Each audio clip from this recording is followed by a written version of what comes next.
pull. I was wondering why the sleeping bag. Oh yeah, this thing's cool.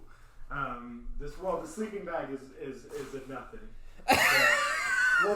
I like how that's what I talked about, and you said, "Oh yeah, this thing's cool." Not the sleeping bag that I mentioned. No. But the backpack. No. Because that's not the. This is the sleeping bag that I used. That was attached to the. Okay. You can. For those of you that's like, what is he talking about? I couldn't bring this to the Grand Canyon. That would have been a mistake. This compared to this is way easier and all fits like. But this pack has like a camelback like on the inside that like attaches to it. So I had like 2 liters of water. Yeah, the camping chair. The new backpacks are ridiculous. really good. And this was like, I don't know, $40 or something. The backpack was only $40. It was super.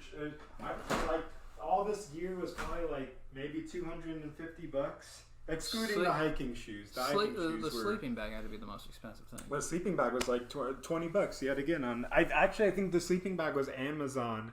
Or not Amazon. There's too many apps. There's an app for that. Groupon. When me and my girlfriend went to... I really hate shopping. I didn't do that. We bought those sleeping bags a long time. I was actually surprised because at first I was going to bring... That's all I had. I'm glad you didn't bring that me neither. Because... the Grand Canyon trip by far... and I'll show you after. Who'd you go with? So I went with Lexi, my girlfriend. Lexi went? No, Lexi's dad. Oh. She had 5. Are you kidding me? She had her own vacation with me not being home. She was like, "You're gonna be gone for how many days? Is there any way to extend?" in fact, and just don't come home. It was honestly probably roughly around. Well, let's see. It was 13 miles the first day of hiking, 7 miles on the second day, and 10 on. So it was about 30 miles. Yeah. And then there was one day where we kind of walked around. I can get to that.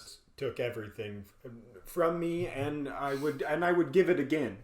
That was by far the greatest adventure trip I have ever been on. I can't wait for... Yeah, Havasupai was one of my favorite trips ever.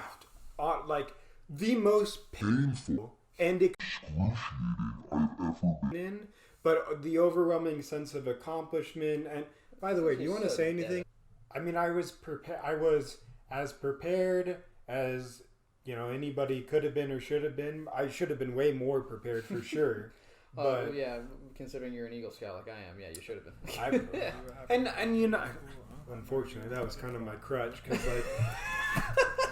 everybody was kind of like, "Oh, did you get shoes? Did you get this?" And I'm like, "I know what I'm doing." And then, I tried breaking in the shoes 2 days before we left. No. I got these shoes. And dude, you need shoes that you've used like for 3 years to do backpacking into the Grand Canyon. Before I even got to the Grand Canyon, when we pulled up to the Grand Canyon, we got out of the car and just started walking around the rim. I was like, ow, ow, ow, ow, ow, ow, ow. That big of a blister. Like before we had even started hiking anything, I had already had like a big quarter-sized blister on one of my feet, and it was this. And the next day we walked for 13 miles. Yeah. You're supposed to be my father. Soundbite.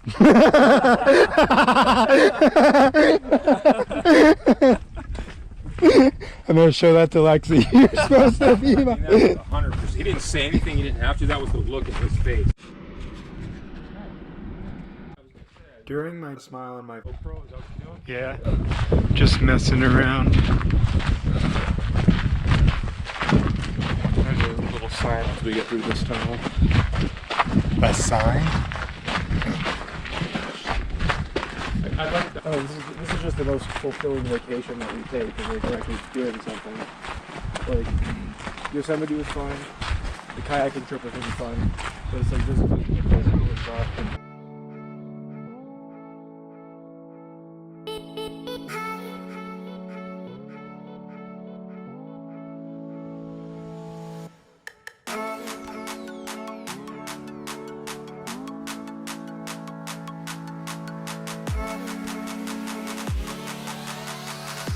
Fun fact about this little trail that we're on is one of the major fault lines bisecting the canyon, the Bright Angel Fault, has for centuries allowed animals and humans across into and out of the canyon. Some of the earliest Euro-American visitors were well aware of the important role nature played in shaping human history.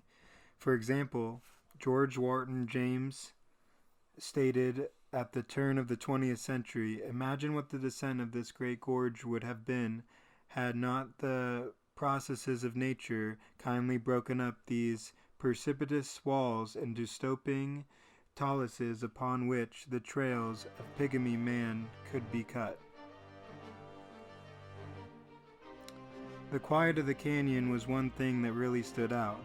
It was true peace, away from the hustle and bustle of the city life and the worries that come with. Down in the canyon you could feel the quiet rush over you and the clarity that comes with it. So often my head is just filled with noise, internal and external, and being in the canyon gave me such clarity and peace. It was like all the noise was drowned out by the silence and the breathtaking views. I was told about the Hourglass Walk, which is a stretch of the hike here where it is just switchback after switchback, and if you look, it looks like the hourglass, seemingly endless, keeping track of the timeless endless journeys in and out of the canyon walls. Also, have seen it called the Jacob's Ladder as well. I was reading how one of the most dangerous animals in the Grand Canyon is the rock squirrel. They have bitten many a traveler in the Grand Canyon. I witnessed firsthand that these creatures do not care who you are. If they smell food, they will run right up your leg and snatch whatever they can from your pockets and hands. They are not shy and they will let you know. A few would just cut me off in the middle of the road just to get to the other side. I don't do it anymore because I used to be a whiny little bitch when I was younger. Me too. Still am a little bit. You know, Once at Indian Gardens, we took a much-needed lunch break, getting able to relax for a brief while and get some lunch in as well dessert, and just gave a moment of clarity of where I was in the midway point of our hike.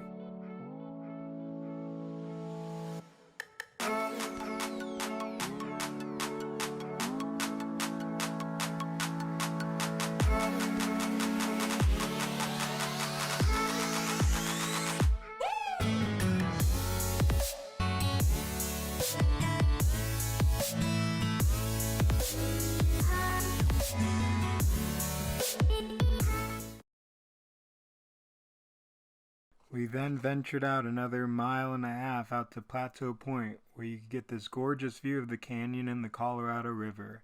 Absolutely breathtaking and awe-inspiring to be in the wonderful place of preserved Earth's history.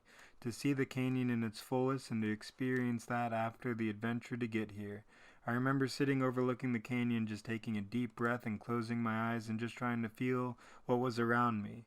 The quiet with the river roaring down below really just put into perspective the abundance of beauty and peace that the canyon offers. The hike overall took about 8 or 9 hours to complete. On the way back is where a migraine and my beat-up feet started to work against me. All I could think about heading up towards the top was putting one foot in front of the other. This is where your mental either braces your physical or destroys you. At the beginning, back up towards the canyon, I was taking break after break. Every 2 to 3 minutes I was stopping for a break. However, it soon dawned on me that while taking a break felt amazing and was, at the beginning, only thing keeping me going, I realized that I was never going to get out of the canyon unless I found steady pace and gained more ground. So I utilized the stops along the Bright Angel Path as my markers for breaks, the rest, and tried and find a pace. The other hikers told me to pick a song to sing in my head. I was busting some just to put one foot in front of the other, and soon you'll be walking out the door. Classics, man. What really kept me through was my mental and the reinforcement that I can accomplish this obstacle, knowing that all things this moment will pass, and I will be in another moment that will offer either a different challenge or a moment of clarity. The goal was to be in the moment, to get to the next. It was a strong realization that time passes all the same. No matter how bad or good, those moments will pass. Just put one foot in front of the other, and soon you'll be walking out the door.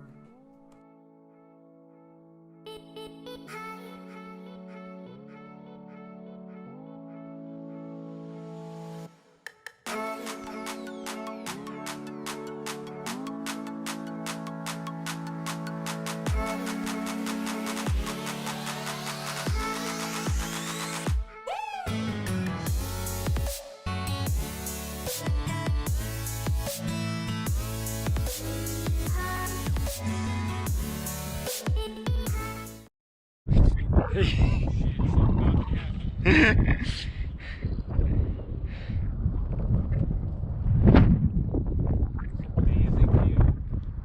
this is incredible.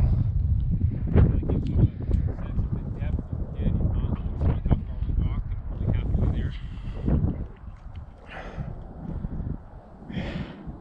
can hear the river. Yeah, that's nuts.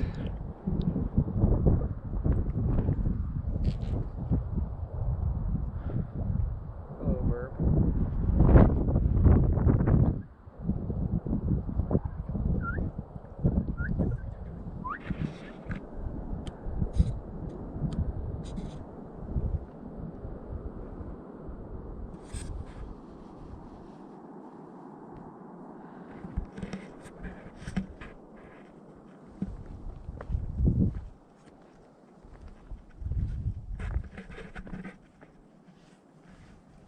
Yeah, that trail looks like a pain in the ass. Which one? That one. That's the bottom half of the Bright Angel. Yeah, so that Yeah, that looks. there's the lower half of the Bright Angel. You can see where it starts to come into the trees right over here. That's where you start getting back into Indian Gardens. But a lot of that trail isn't uphill until it's like right there, like when it's down in this area, it's still uphill, but it's very gradual. It's not until you get to those switchbacks that you have to actually go uphill. The South Kaibab goes down that ridge over in the distance there. So like that big mound in the middle there, that like kind of tower before it goes back down, you walk right next to that going down the South Kaibab, and then the South Kaibab you go down the other side of that side of the piece of the canyon. Damn. So you can't see the rest of the trail from here.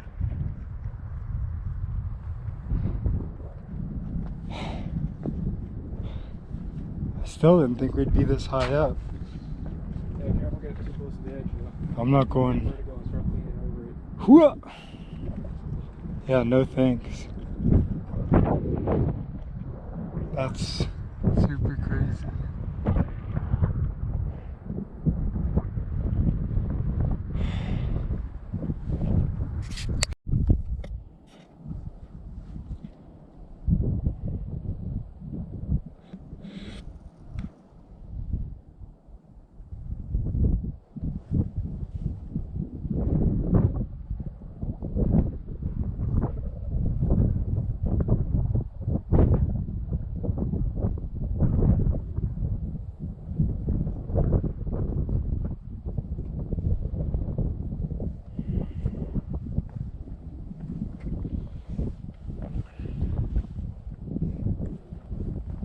Well, I think Skeleton Point for sure tomorrow, since it is a steeper trail, but it's nowhere near as far in as this, so it'll technically be an easier day.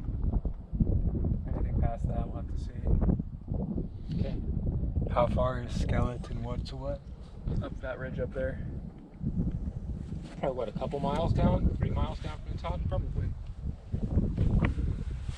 So Yeah, Skeleton that's the Point. plan, is we gotta be.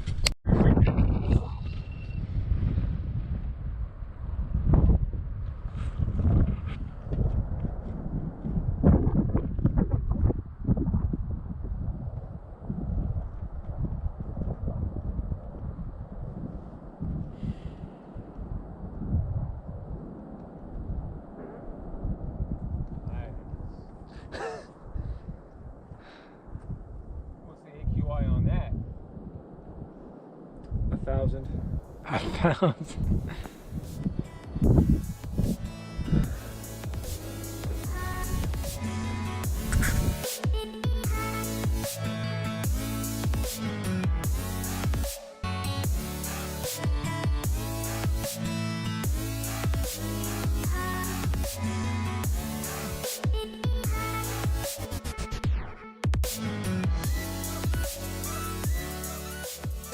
Dude, when we got the fact that you hadn't been hiking in how long?